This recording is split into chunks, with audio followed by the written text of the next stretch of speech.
La maison d'accueil temporaire, comme son nom l'indique, c'est de l'hébergement temporaire qui est constitué de deux parties.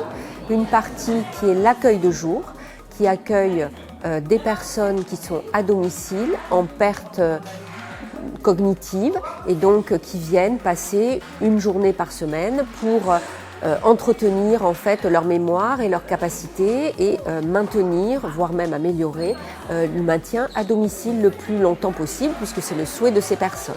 Et de l'autre côté, il y a un hébergement temporaire avec 17 chambres, voilà, où on peut accueillir des résidents entre 4 jours et 90 jours, en une seule fois, en plusieurs fois, et qui a pour but de pouvoir permettre aux aidants d'avoir peut-être aussi d'autres occupations, comme prendre des vacances, aller voir de la famille ou s'occuper à des choses qui pour eux sont essentielles, périodes pendant lesquelles ils ne pourront pas s'occuper des personnes âgées dont ils ont la charge habituellement.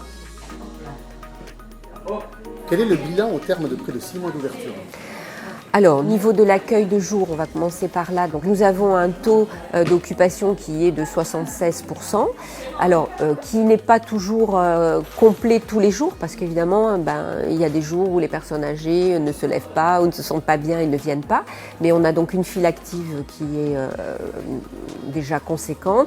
Et sur l'hébergement temporaire, nous avons actuellement une occupation qui est entre 7 et 9 chambres tous les jours, avec une montée en charge qui va se faire pendant l'été, ce qui est une période normale, puisque c'est la période où les aidants prennent leurs vacances. Et notre taux d'occupation au bout de 6 mois est de 43%.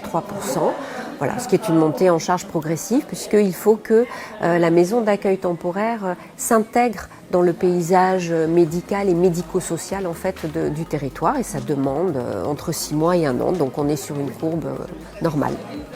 Parlez-nous des perspectives de la MAT et de l'hébergement d'urgence. Alors, il fallait que la maison d'accueil temporaire soit ouverte pour que l'on fasse une demande pour avoir en fait 2 places d'hébergement temporaire d'urgence. Donc nous avons obtenu ces places il y a quelques semaines, validées par l'ARS, bien évidemment en respectant le cahier des charges de cet hébergement d'urgence où il nous est demandé de pouvoir accueillir en urgence des personnes qui arrivent aussi bien de l'extérieur, du domicile, que des personnes qui arrivent de l'hôpital par exemple, ou d'autres structures. Donc il faut qu'on puisse être réactif.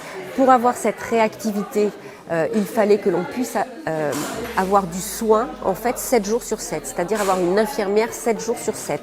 À l'ouverture, nous avions une infirmière uniquement du lundi au vendredi, ce qui nous limitait.